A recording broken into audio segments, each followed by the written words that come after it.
Good morning.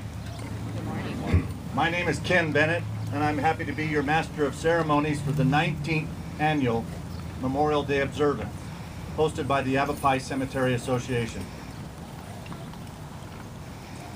For many years, the first part of the Memorial Day Observance in Prescott was a procession composed of military units from Fort Whipple, members of the Prescott Volunteer Fire Department, the City Council, and various fraternal and community organizations. This procession usually assembled at the plaza. It then made its way through city streets to the gravesite of one of the Civil War veterans interred here in the Citizen Cemetery. Following the ceremonies, it reformed and made its way back to the plaza. Today we have a procession of representatives of various Prescott organizations, which have former members who are interred at this cemetery.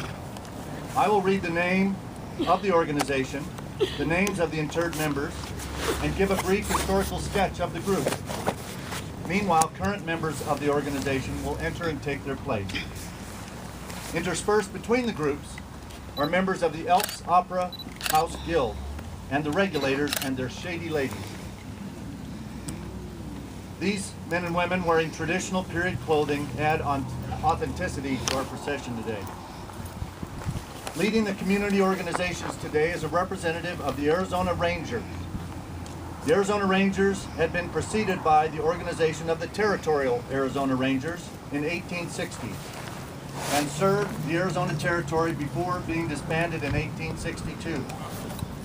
In 1901, the Arizona Rangers were created by the Arizona Territorial Legislature and subsequently disbanded in 1909.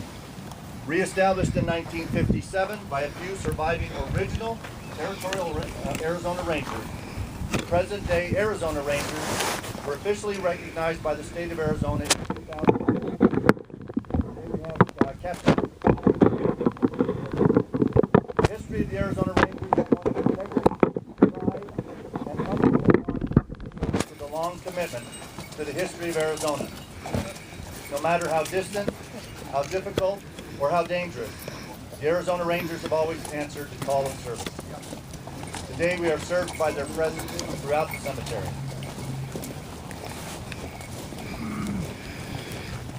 Next, the Aztlan Lodge No. 1 Free and Accepted Masons of Arizona. Interred here are Henry Augustus Bigelow, George Whitfield Curtis, Crawley B. Date, Mr. Hopkins, George Ernest Jordan, David H. Massey, William Partridge, Frank Raymond, Reverend A.C. Russell, and George Taylor. Informal meetings of men known to each other by fraternal organizations began as soon as people began to move into the Prescott area. Although the minutes are undated, the first official meeting of the Masons must have occurred in late 1864. It was held at the Governor's Mansion, home of Governor John N. Goodwin, which is now part of the Charlotte Hall Museum. That's the mansion, not Governor Goodwin. A petition for a charter was presented to the Grand Lodge of California in January of 1865. The charter for Aztlan Lodge No. 1 finally arrived in January of 1867. This lodge is the father and grandfather to all chapters in Arizona. The Masonic building on North Cortez was completed in 1908. The lodge later moved to its current location on Willow Creek Road. Thank you, Mason. Order of the Eastern Star. Nan B. Jordan, Catherine Taylor are interred here. Several prominent local Masons desired a more effective and formal organization than the existing Masons' wives and daughters agreed. In this regard, Morris Goldwater was prompted to become a member of the California Chapter No. 4 of the Order of the Eastern Star. This led to the organization of the Golden Rule Chapter No. 1 of the Order of the Eastern Star in Prescott in February of 1882. Through the years, this chapter of the Order of the Eastern Star is interwoven with the civic and social history of Prescott.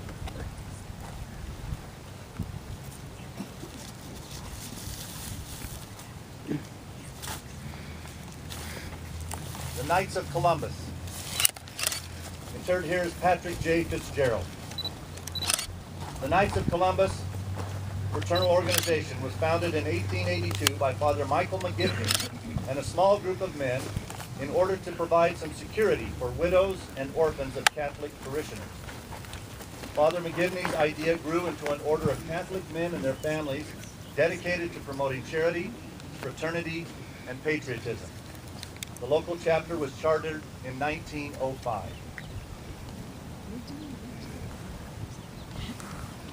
The Loyal Order of the Moose. Interred here is T. Rutherford. Prescott Lodge number 319 is the Mother Lodge of Arizona. It was chartered in 1910, 2 years before Arizona became a state. The Women of the Moose was founded in 1913. The Prescott chapter was awarded their charter in 1931. Established as a benevolent organization for members, the group offers care for orphan children of deceased Moose members at Moose Heart in Illinois. Elderly members may be cared for at Moose Haven in Florida. Over the years, the goals of the organization have embraced community issues as well, including raising money put back into local communities. Say No to Drugs was originated by the Moose organization. The Mundy Club. Interred here is Julia H. Murphy and Daisy Florence Tisdale. The Mundy Club of Prescott was organized on August 19, 1885, by a small group of women who felt the need for a literary organization. The women chose Mondays as meeting days because that was the day of the week they were not busy with other social events or household duties. The name Mundy Club was chosen to distinguish them from women suffragettes. In 1901, the Mundy Club became a charter member of the Arizona Federation of Women's Clubs, and in 1923 it became a member of the General Federation of Women's Clubs.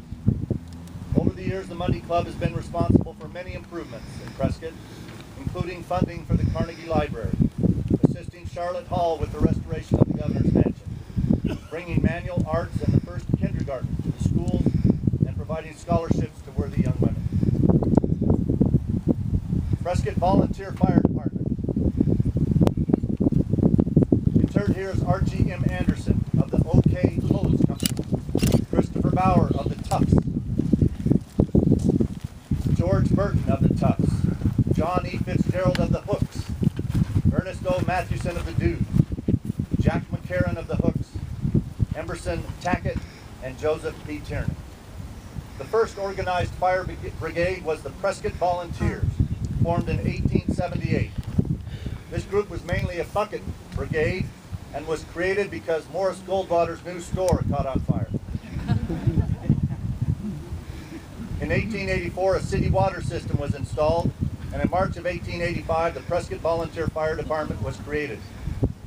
4 companies made up the fire department: the Tufts Hose Company number 1, the Dudes Hose Company number 2, the OK Company number 3, and the Mechanics Hook and Ladder Company number 1.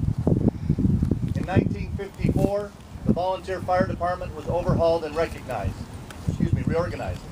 The 4 companies were merged into one, and the name was changed to the Prescott Fire Department. Some volunteers remained while others became paid employees. I assume most of them are paid now. The Central Yavapai Fire Department was established in 1865. Salvation Army. Interred here is J.W. Tedrow. The Salvation Army officially started in the United States in 1880. Just 3 years later, the Salvation Army had its first meeting in Prescott at the Palace Saloon. Though the world has changed since 1880, the Salvation Army's mission has not. The officers and soldiers of the Salvation Army visit hospitals, jails, and rest homes. They assist the homeless, counsel the troubled, and feed the hungry. There are programs and services for adults and youth. Thank you, Salvation Army. Private C.W. Lucas Forrest Escort, Camp 2316 of the Sons of the Confederate Veterans. Interred here is Captain John Joseph Bradley of Texas, Colonel Hiram Alfred Owen of Georgia, Private James Henry Wright of Missouri. In 1896, the national organization was formed with a charge from veterans who served the South during the Civil War. That mandate was to defend the good name and honor of those Americans who fought so bravely for the cause that they believed in, and to guard their true history so that it might be preserved for future generations. Many of the Arizona pioneers who helped found Arizona and Yavapai County were Confederate veterans. However, it was not until the 1940s that the Sons of Confederate Veterans formed units in Arizona. The first camp was formed in 1985, and since then, 3 Confederate veteran grave sites have been found and properly marked. Veterans of Foreign Wars of the United States, Bucky O'Neill, Post 541. Interred here is Ira Earl. The VFW traces its roots back to 1899, when veterans of the Spanish-American War and the Philippine Insurrection founded local organizations. Residents of Prescott interested in having a local chapter applied for a charter in 1920. The charter was issued in January of 1921. In June of 1949, Post number 541 purchased 2 lots, quote, at the top of the hill on Arizona and Willis Street. For over 50 years, their clubhouse has been a neighbor to the Citizen Cemetery. In Prescott and throughout the nation, the VFW helps to preserve veterans' rights, advocate a strong national defense, promote patriotism, and offer community service.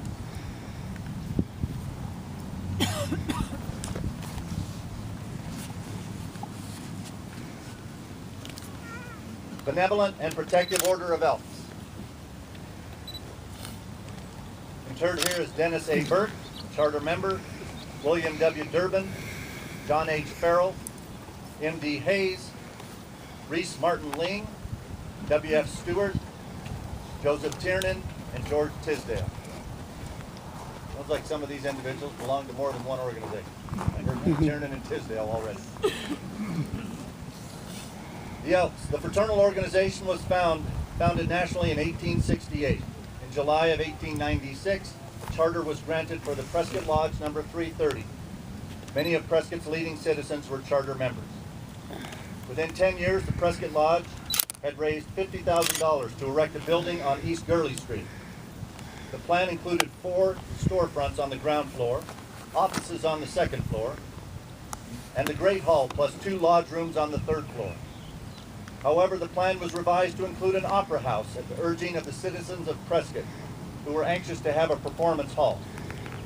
The Elks Opera House, with seating for 900, 8 opera boxes, and a 25 by 60 foot stage, was considered to be the best of its kind west of the Mississippi River when it was completed in February of 1905. In keeping with the solemnity of this special occasion, the speakers will not be individually introduced as they come to the microphone. So before we begin, I would like to introduce those at the head table. You'll stand or wave as your name is read. To my left, we have the Honorable Paul Gosar, member of the U.S. House of Representatives from Arizona since 2011. Paul represents Arizona's 4th Congressional District and is a member of the Rural Veterans Caucus. Leading us today in the pledge is Gerald Monahan, Chief of Police for the City of Prescott. Jerry was recently inducted as President of the Arizona Association of Chiefs of Police. To Jerry's left, we have Deacon Mike Johnson of St. Catherine Labor Catholic Church, Chino Valley.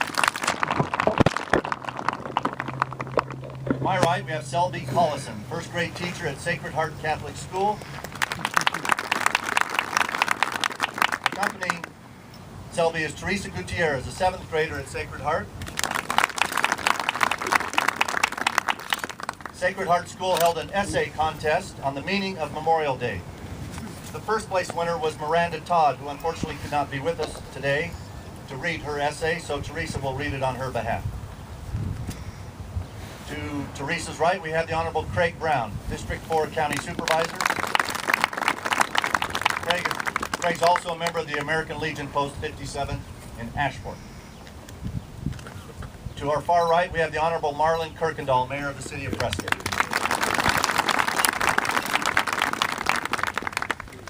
Our music today is provided by the Prescott Brass Ensemble, conducted by Carl F. Cobb.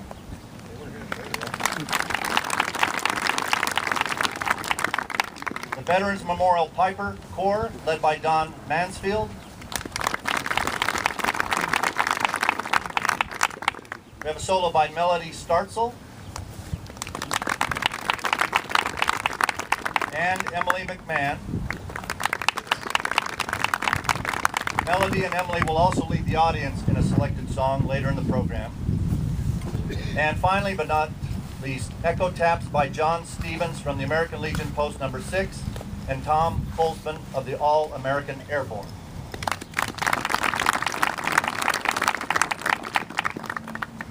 We're fortunate to have some special, well, all of you are special, but we're fortunate to have some elected officials in our audience today. We'd like to recognize, now the only three I'm aware of have been mentioned are our Sheriff Scott Masher is here. Sheriff, thank you. Councilman Chris Coutinho. We have Supervisor Rolly Simmons. If we've overlooked anyone, our apologies, and I'll shake your hand afterwards. I would also like to invite representatives of area veteran groups to step forward. We have the Northern Arizona Military Officers of America Association. That's right. Stand and be recognized if you would. Thank you. We have Korean War veterans. You'll stand and be recognized. There they are.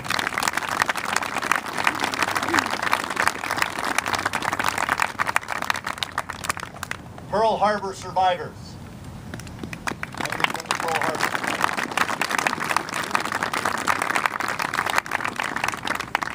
And the Air Force Association.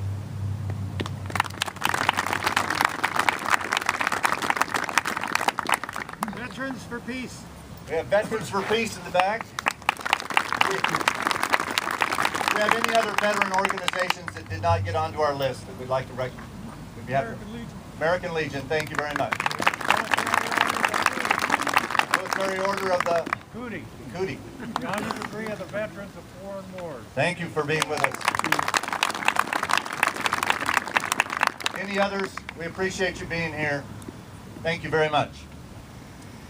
Before we begin the ceremony, since we're talking about veterans organizations, I would just invite you all to keep on your calendar December 7th of this year down at the Arizona Capitol. We will be dedicating a new World War II memorial with the gun barrels from the battleship Arizona and one from the Missouri, as well as a new memorial which will list individually the over 2,000 names of Arizonans from all branches of the military who died during their service in World War II. That will take place December 7th, just after the regular Pearl Harbor Memorial event that morning. So please keep December 7th in mind and consider coming down to the Capitol for that. Sun's out, my eyes say, glasses back on. The first Memorial Day, or Decoration Day as it was called, honored those soldiers killed during the Civil War. Later, deceased veterans of all wars were included. Now, additionally, we pay tribute on Memorial Day to all persons who have passed away. This event will follow the Memorial Day program presented in 1910 here in Citizen Cemetery. Dewey Bourne Sr., member of a longtime Prescott family, wrote his remembrances in 1965. You will see them reenacted here today. Join us in remembering, please. Please stand for the invocation and remain standing for the presentation of flags to the honor guard, the raising of the flag, the Pledge of Allegiance, the national anthem, the laying of the wreath, and a moment of silence. Deacon Johnson.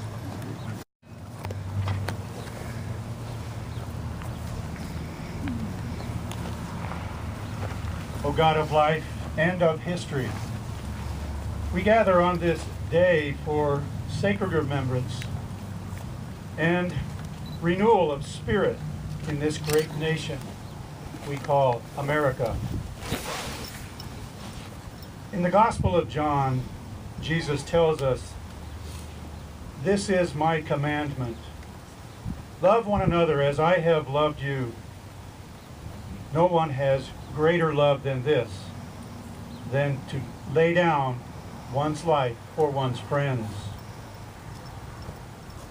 On this day that we call Memorial Day, we remember with a sense of gratitude, with a sense of humility, with a sense of love, those who have died for love of country, for the love of their fellow citizens, for their family and their friends, for they loved greatly. Lord God, we ask your blessing and protection on all who today serve in our armed forces, both at home and abroad. We remember all those who have sustained injury in mind and or in body in the course of their service, and pray your blessings upon them. In the Gospel of Matthew, Jesus said, "Blessed are they who mourn, for they shall be comforted." Therefore, Heavenly Father, we ask a blessing and your comfort on all who mourn for the loss of a loved one, the loss of a friend, the loss of a father, the loss of a mother, of a brother, of a sister. As we recall how greatly they loved us. O Lord, we long for the day when your kingdom will come in all its fullness, when there will be no more need for weapons and warfare, and when we will enjoy the peace that you so desire for us. May the blessing of Almighty God be upon us and upon this great nation, and remain with us now and forever. Amen.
Freezing.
join me in the Pledge of Allegiance to the flag.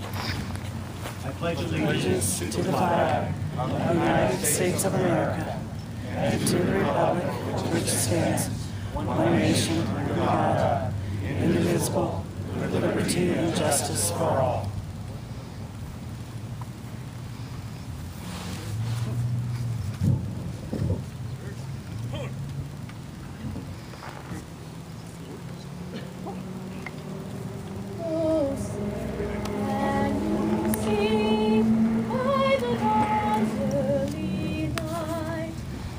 So proudly we hail as the twilight's last gleaming, whose broad stripes and bright stars through the perilous fight o'er the ramparts we watched were so gallantly streaming, and the rocket's red glare, the bombs bursting in air, gave proof through the night that our flag was still there. Oh, say does that star-spangled banner yet wave o'er the land of the free and the home of the brave.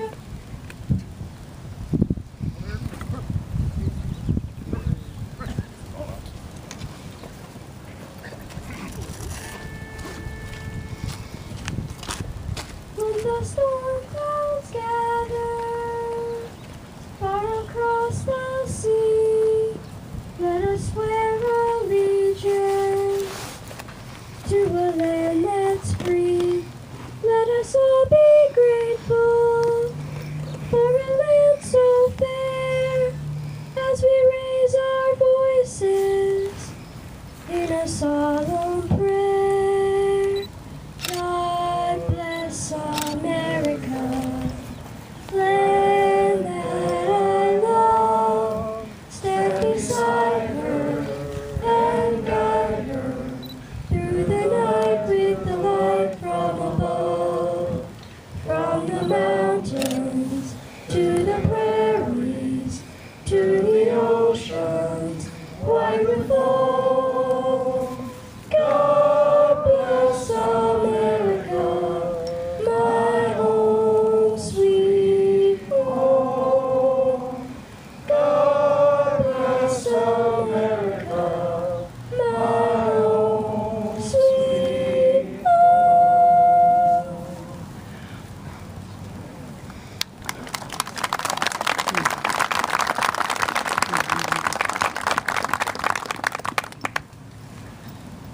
Laying the wreath will be Tomas Daniels, 8th grader, and Teresa Gutierrez, a 7th grader from Sacred Heart Catholic School.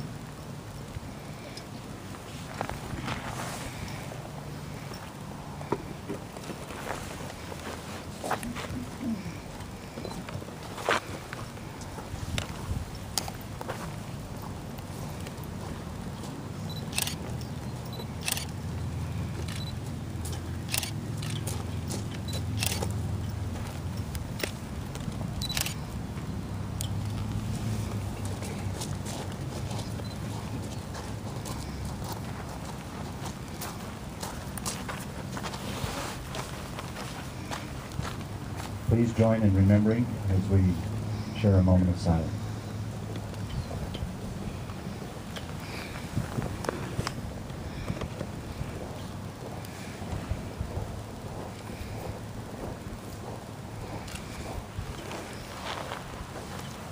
Thank you. Please be seated.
day I feel blessed to be an American. I'm sure you all feel the same, but sometimes I forget the true meaning and privilege it is to enjoy all the freedoms we have in the United States. As an educator, I believe that the right to learn is one of the most beautiful gifts that we have as American citizens. In some countries, I wouldn't be allowed near a book, let alone be able to pursue a career as a school teacher. Many people live in such poverty, violence, instability, and corruption, they could never acquire the education to become whatever they aspire to be. In this country, you have the opportunity to live out your dreams.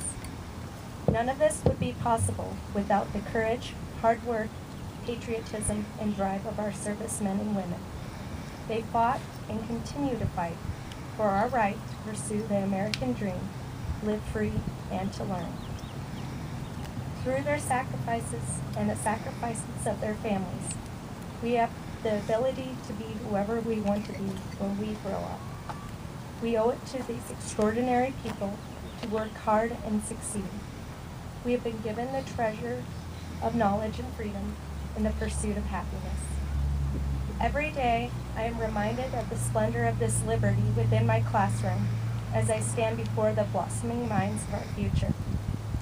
I find a joyful serenity in the fact that every student has a chance and no one has the right to take that away from them. This year, one of our class projects was to design a first grade dream book.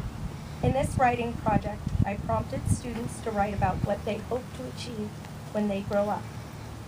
I was surprised at the assortment of occupations my students passionately expressed as their goals for the future. It seems as though they chose everything from prima ballerina to firefighter. Some of them even wanted to be Marines or Army so that they could fight for their country. As I listened to my students talk about their dreams and who they wanted to be when they grow up, I smiled because I knew that they could have access to the education and training they needed to achieve their goals. Thank you to all the brave men and women who have made it possible to carry the love of learning in our hearts and achieve our dreams in the country that we love. I'm now going to turn over the microphone to a Sacred Heart Catholic School 7th grade student, Teresa Gutierrez, who will be reading an essay written by fellow student Miranda Todd. Students were asked to write about their love of learning and their appreciation for those who have fought for their freedom. Miranda has written a beautiful piece on her gratitude.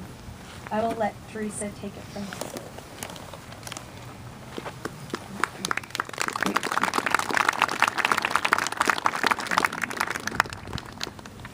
We are here today to honor the soldiers, both the ones who lost their lives in action and those who are still fighting today because of their loyalty to our country and their dedication to protecting our freedom.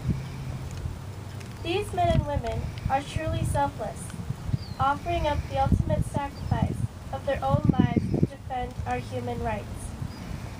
They have strived ceaselessly to defend us, and they have always done so with courage. This courage is not so much their absence of fear, but their overcoming of it.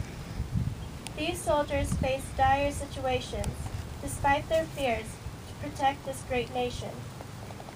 We are incredibly lucky to live in this country, knowing these great people are striving to protect us. We have rights and freedoms that people in other countries live without. Freedom of speech and religion, freedom to be our own people, and to learn and grow and love as we wish. My classmates and I are particularly fortunate, having been blessed with the right to choose our education, which we enjoy every day at Sacred Heart.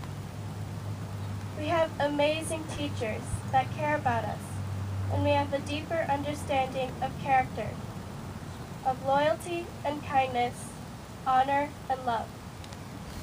Not everyone can say that, and we certainly shouldn't take that for granted. In conclusion, I'd just like to say that I'm truly thankful for all the veterans, the people we have lost, and the people still fighting. Their courage is extraordinary, and without them, we wouldn't have the freedom that we've been granted. They are tremendous people, brave people, and I wish them luck in all their endeavors because they allow kids like me the chance to embark on our own. Thank you.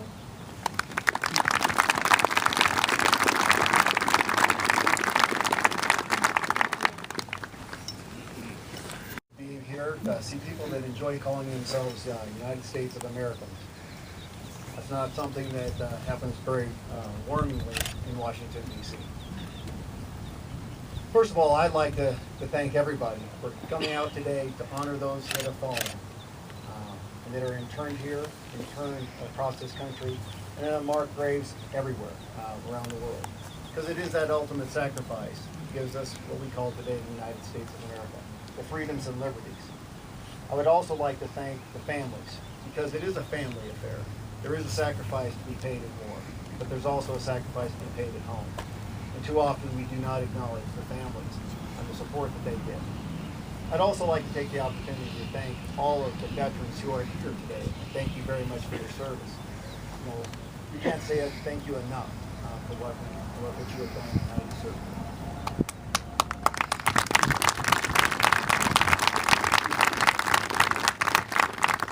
It's that service that I would like to take a moment to talk about. It's the service of this country and the great ideals and principles of the freedoms that we have and we share today. A lot of us will take a look and say, today's America is not the America of the past. Well, what we can do is we can actually look at that sacrifice from our veterans and from those that have fallen and take it as a cry to ante up. We can get this country back, but we can do that one step at a time, one individual at a time. That's by acknowledging our past, but looking towards the future, because that is exactly what we need to have.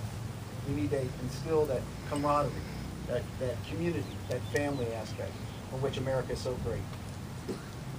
When John F. Kennedy once said, it's not what my country can do for me, but what I can do for my country. More today than ever before do those words echo. Another great president also made the same thing. Ronald Reagan said the freedoms and liberties that we share today are not passed generation by generation by genetics. They're earned and they're sacrificed. Many people have said, for much that is given, much is required. That's what's so wonderful about Yavapai County, because they do understand the past. They understand where the future is going and are willing to partake and make sure that that sacrifice continues forward. So we make this country great. That's not something that's shared across this country, but it needs to be. But that's something that we can pass forward. We can dig down a little bit deeper and make sure that we actually show and exude that to our children, to our community, to our county, and to our state. That's exactly what this country needs. You know, folks, I want to keep it simple because it is about our past. And I hope that you take this moment, not just today, but every week, every month of every year, what we can do for our veterans, for those that have fallen, for our community, and for this great country. Because for those that much is given, much is required. I'd like to thank you for giving me the opportunity to speak with you today. Take the time, spend a little time, reflect on what you can do, how you can give back, and how you can make this country better. God bless you, God bless Yavapai County, God bless this great country, and God bless the United States of America. Thank you.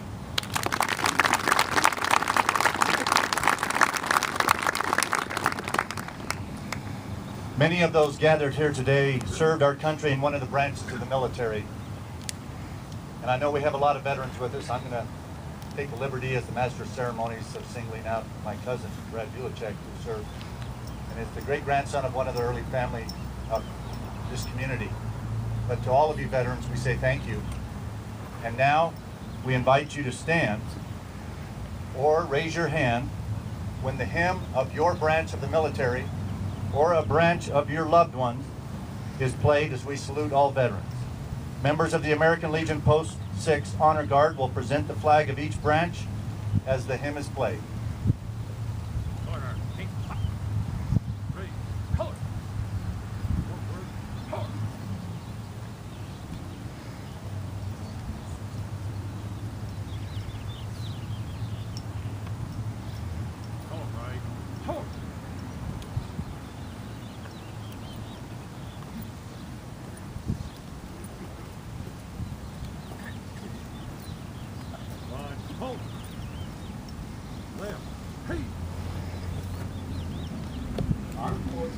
on parade. The United States Army.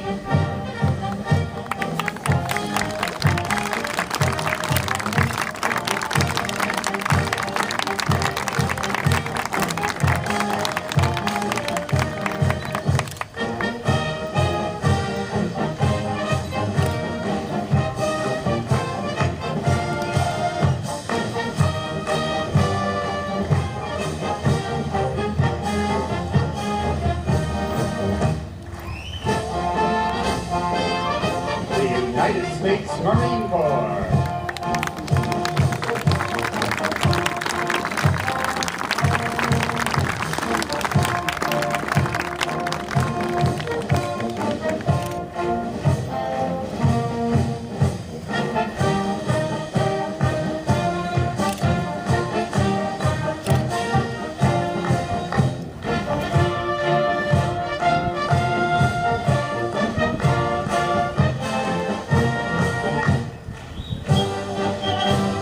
United States Navy.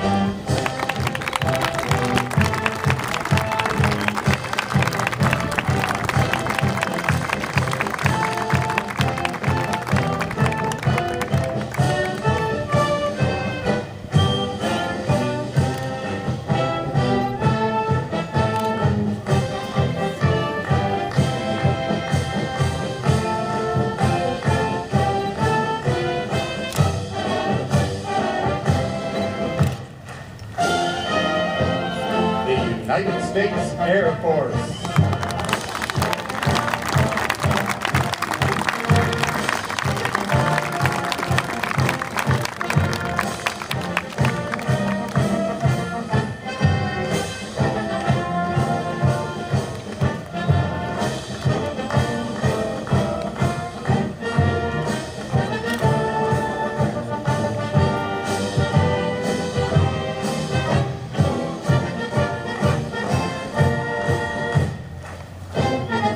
United States Coast Guard.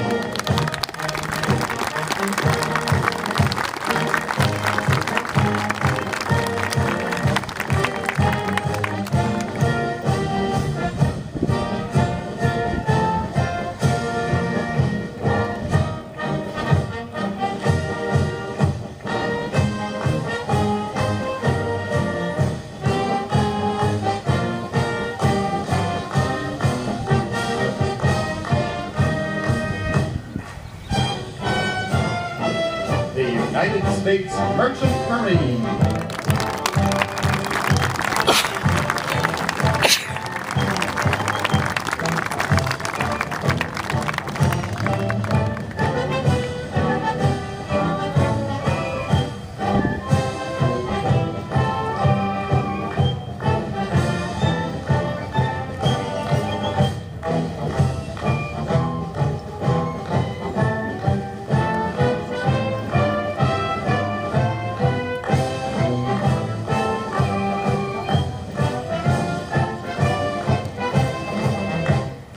A round of applause for all of our veterans and their families.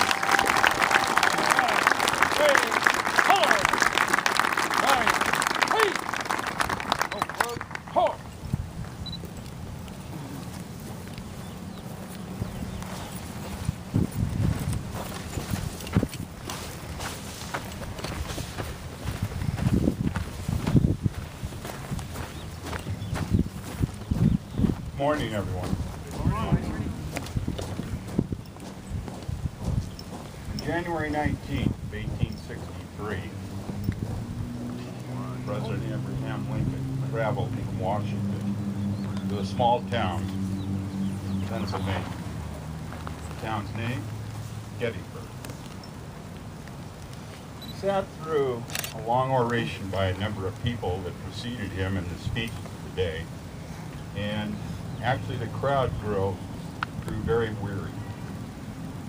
Lincoln's turn finally arrived. He took the podium.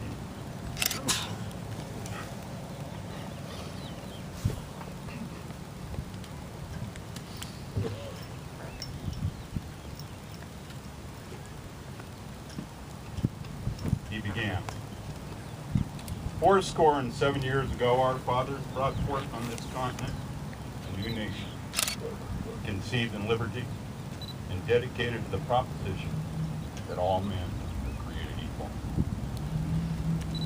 Now we are engaged in a great civil war, testing whether that nation or any nation so conceived, so dedicated, can long endure. We are met on a great battlefield of that war. We have come to dedication portion of that field as the final resting place for those who gave their lives that that nation might live. It is altogether important that we do this. But in a larger sense, we cannot dedicate, we cannot consecrate, we cannot hollow this ground. The brave men, living and dead, who struggled here, have consecrated it. Far above our poor power to add or detract. The world will ill note nor long remember what we say here, but it can never forget what they did here. It is for us the living, rather be dedicated here to the unfinished work which they who fought here have thus far so nobly advanced. It is rather for us to be here dedicated to the great task remaining before us. That from these honored dead, if we take increased devotion to that cause for which they gave the last full measure of devotion. That we here highly resolve that these dead shall not have died in vain. That this nation, under God, shall have a new birth of freedom, and the government of the people, and by the people, shall not perish from this earth.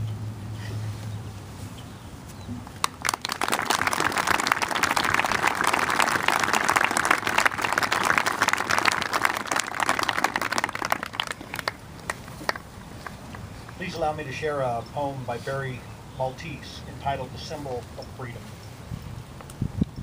The night shined with 1,000 stars for all the world to see. The same stars that grace America's flag, a symbol that we are free.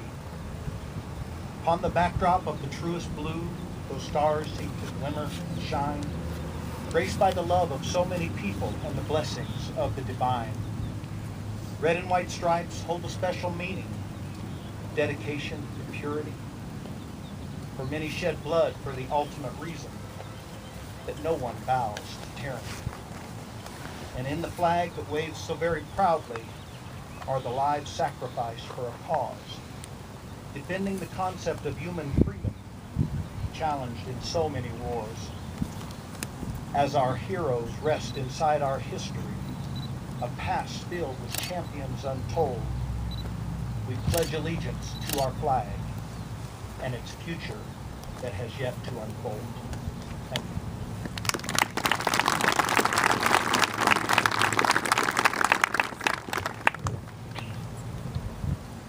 Please stand and join Melody and Emily in singing America the Beautiful.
Thank you.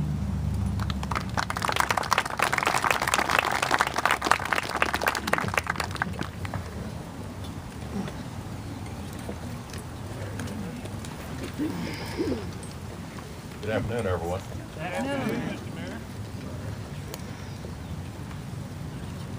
This program was completely put on by volunteers. And Julie, and your group, thank you for doing an excellent job.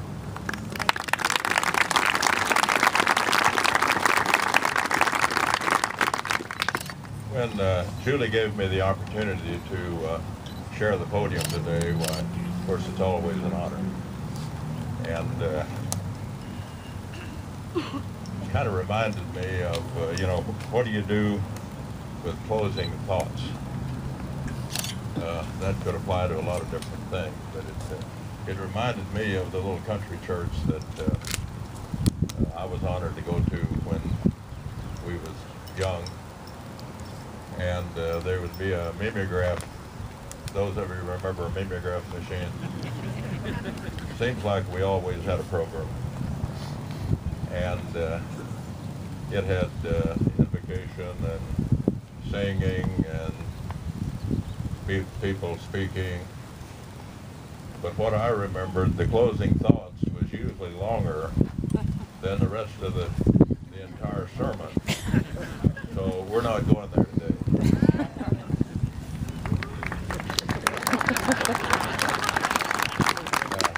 Paul and Ken, it's always an honor to have you here. And all of the folks that have been at the podium, we thank them a lot. The real purpose today, I think, is obvious to all of us. Next year, we're going to share 150 years with the cemetery, with the city of Prescott. And I know we're already in the planning stages to do some wonderful things to share that birthday with the entire state of Arizona. And maybe we can find a way, Julie, to share the cemetery and its birthday with our birthday and do some things together. We're looking forward to that. When we're able to leave here today, which won't be very long, there's also an event going on out at the VA cemetery. As we drove by last night, all you see is a field of flags. And that's going to start at 11 o'clock. So there'll be time to get there, and we hope that everybody can. One other item I'd like to share. The city of Prescott, we were honored a couple of 3 weeks ago by being the #1 community in the state of Arizona in how we treat our veterans. And we'll have a little open house at City Hall this coming Friday. I don't know the exact time, but we'll get the information out. And some folks from the Department of Defense will be here. We'd love for as many in the community as could to come down and express their appreciation. But the real appreciation goes to you. We've been honored up here today to be able to stand in front of you. But you know, the real honorees today is not us, it's you. And thank you for sharing with us the opportunity to come and be a part of your ceremony. Thanks very much.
This concludes our ceremonies. Thank you very much for each of you coming.